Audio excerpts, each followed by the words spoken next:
ভাষা শহীদদের শ্রদ্ধা জানাতে কেন্দ্রীয় শহীদ মিনারে ফুল হাতে আসছে নানা শ্রেণী পেশার মানুষ। আরও জানাতে আমাদের সাথে যুক্ত হবেন আমাদের সহকর্মীরা রিফাত তাসনুভা, আরিফুল ইসলাম এবং নাজমুল হুদা। শুরুতেই যেতে চাই রিফাত তাসনুভার কাছে। রিফাত, আপনি নিশ্চয়ই আমাকে শুনতে পাচ্ছেন।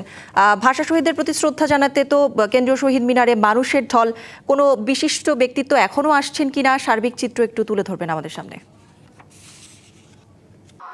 করি, আপনি দেখতে পাচ্ছেন যে এখানে ভাষা শহীদদের প্রতি শ্রদ্ধা জানানোর জন্য অনেক মানুষ এসেছেন। আসলে রোজা রেখেছেন সবাই ক্লান্ত, কিন্তু তারপরেও ভাষা শহীদদের প্রতি তাদের যে শ্রদ্ধার জায়গাটি সেটা আজকে এখানেই আমরা দেখতে পাচ্ছি। তারা এখানে এসেছেন, তাদের প্রতি শ্রদ্ধা জানিয়েছেন এবং বিভিন্ন শ্রেণী পেশার মানুষ, বিভিন্ন সংগঠনের মানুষ, বিভিন্ন রাজনৈতিক ব্যক্তিত্ব যারা রয়েছে, রাজনৈতিক দলে যারা রয়েছে, তাদেরকেও কিন্তু আমরা ভোরের আলো ফোটার পর থেকে এই শহীদ বেদিতে দেখতে পেয়েছি। এবং আপনাকে যদি ক্যামেরার সাহায্যে আমরা একটু দেখাই তাহলে আপনি দেখতে পাবেন যে মূল যে বেদি রয়েছে সেই বেদি থেকে শুরু করে একদম অনেক দূর পর্যন্ত কিন্তু সে লাইনটি চলে গেছে। তারা বিভিন্ন ব্যানার নিয়ে এসেছেন, ফেস্টুন হাতে নিয়ে এসেছেন এবং সংগঠনের পক্ষ থেকে তারা শহীদদের প্রতি শ্রদ্ধা জানানোর জন্য ফুল নিয়ে এসেছেন। একটি বিষয় বলে রাখি, কিছুক্ষণ আগে টিআইবি এসে ফুল দিয়ে গেছে। আমরা দেখেছি জনাব ইফতেখারুজ্জামান তিনি ফুল দিয়ে গেছেন, উদীচী শিল্পগোষ্ঠী, এছাড়া অন্য যে বিভিন্ন রাজনৈতিক দল, বিএনপি, ছাত্রদল, যুবদল সহ অনেকেই কিন্তু এখানে ফুল দিয়ে গেছেন। সবচেয়ে আমরা কথা বলেছি কয়েকজনের সঙ্গে, আমরা বিভিন্ন আদিবাসী জনগোষ্ঠী তাদের ব্যানারে দেখেছি, তারা এখানে এসেছেন। তারা কিন্তু একটি কথাই বলেছেন যে এখানে যারা ফুল দিতে এসেছেন, শহীদদের প্রতি শ্রদ্ধা জানাতে এসেছেন, সেই শ্রদ্ধাটি যেন শুধুমাত্র সেই ফুল দেওয়া কিংবা এখানে বেদিতে এসে যে সময়টুকু আমরা থাকছি সেই সময়ের মধ্যে যেন সীমাবদ্ধ না থাকে। অর্থাৎ আমাদের ভাষার প্রতি যে শ্রদ্ধাবোধ, ভাষার প্রতি আমাদের একটি দায়িত্ব রয়েছে, সেই দায়িত্বটি যেন শুধুমাত্র এই শহীদ মিনার কেন্দ্রিক, একটি দিন কেন্দ্রিক না হয়। এই দায়িত্ববোধটা যেন পুরো বছর জুড়ে আমাদের থাকে। আরেকটি বিষয় এখানে আসলে বলে রাখা প্রয়োজন, আমাদের দেশে আমরা একটি বিষয় দেখতে পারি যে তালিকাকরণ, যে কোনো বিষয় তালিকাকরণ এবং সঠিক যে তথ্য সেটি প্রকাশের ক্ষেত্রে আমরা একটি দেখতে পারি যে আসলে সঠিক তালিকা বিভিন্ন ক্ষেত্রে প্রকাশ করা হয় না। তাই প্রকৃতপক্ষে সেদিন কারা শহীদ হয়েছিলেন সেই বিষয়টি যেন তালিকাভুক্ত করা হয় এবং শহীদদের পরিবারের যারা সদস্য রয়েছেন তাদের সাথে যেন কথা বলা হয়, তারা যেন যথাযোগ্য মর্যাদায় থাকতে পারেন এ দেশের মাটিতে, সেই তালিকাকরণের বিষয়টি নিয়ে অনেকে জোর দিয়েছেন। আরেকটি এখানে বিষয় উঠে এসেছে, সেটি হলো আমাদের যে বর্ণমালা রয়েছে, বর্ণমালা সংরক্ষণের জন্য বা আমাদের বাংলা ভাষার যে ইতিহাস রয়েছে, বাংলা ভাষাটি যেখান থেকে এসেছে সেই গোড়াপত্তনটিকে আমরা দেখি মাতৃভাষা ইনস্টিটিউটে সেখানে আছে, সেখানে অনেক বর্ণমালা বা কিভাবে বাংলা ভাষার বর্ণগুলো এসেছে সেই জিনিসগুলো সংরক্ষণ করা রয়েছে, যেটি বাঙালি আমরা অনেকেই জানি না। তাই তরুণ প্রজন্ম, বিশেষ করে বর্তমানে একদম ছোট শিশু যারা রয়েছে তাদের মধ্যে সেই বোধটি যেন তুলে ধরা যায়, তারা যেন সেই বিষয়টি জানতে পারে।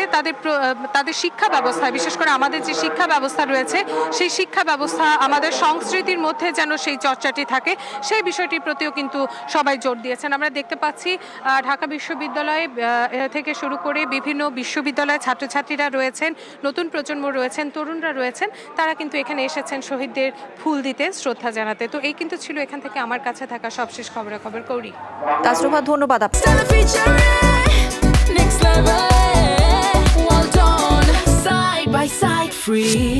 দর্শক, শহীদ মিনারের অপর প্রান্তে রয়েছেন আমাদের আরেক সহকর্মী Ariful Islam.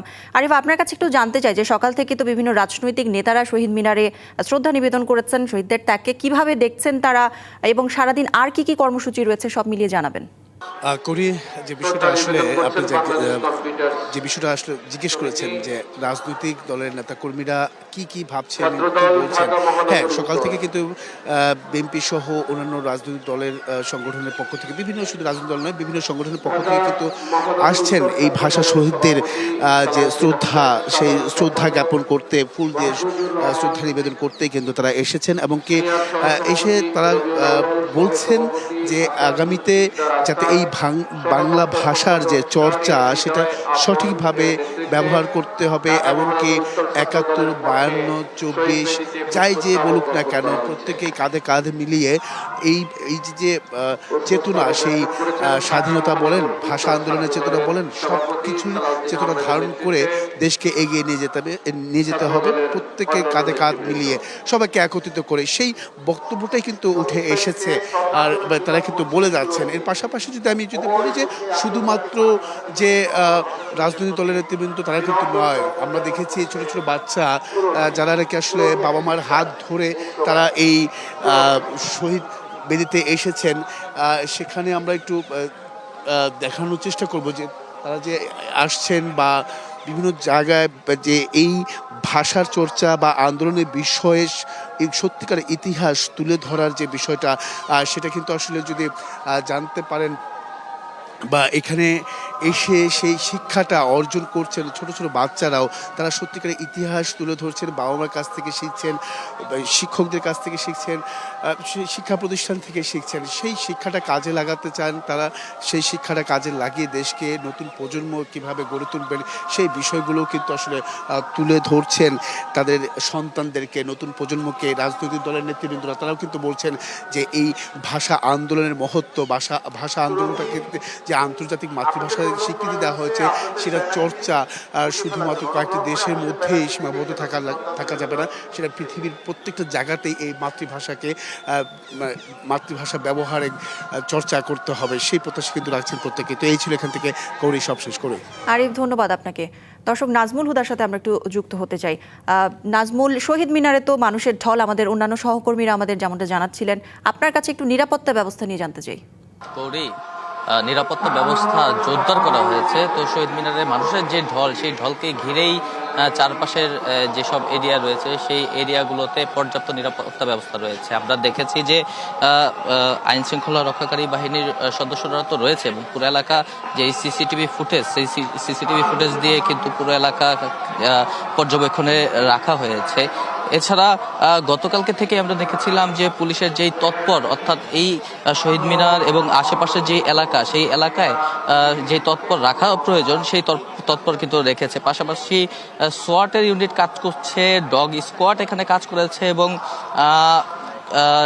Bomb disposal team, crime scene unit, অর্থাৎ আইন শৃঙ্খলার পক্ষ থেকে যত ধরনের নিরাপত্তা রাখার কথা সব ধরনের নিরাপত্তা ব্যবস্থা কিন্তু পুরো চারপাশে রাখা হয়েছে। আমি আপনাদেরকে দেখাচ্ছি যে দীর্ঘ মানুষের যেই সারি, সেই সারি কিন্তু আসছে এবং আমরা একটু কথা বলেছিলাম কয়েকজনের সঙ্গে, তারা বলেছেন যে তারা কেন্দ্রীয় শহীদ মিনার থেকে ঠিক যেই নিউ মার্কেট রয়েছে সেই নিউ মার্কেট থেকেই যেই তাদের যেই সারি, সেই সারি আসছে এবং তারা একে একে আসছেন, এসে তারা তাদের শ্রদ্ধা নিবেদন করছেন এবং সকল শ্রেণী পেশার মানুষই কিন্তু আসলে আসছেন শ্রদ্ধা জানাতে। সকাল থেকেই এই তারা শ্রদ্ধা জানাচ্ছেন এবং স্মরণ করছেন এবং তাদের পরবর্তী প্রজন্ম যারা রয়েছে, সন্তান।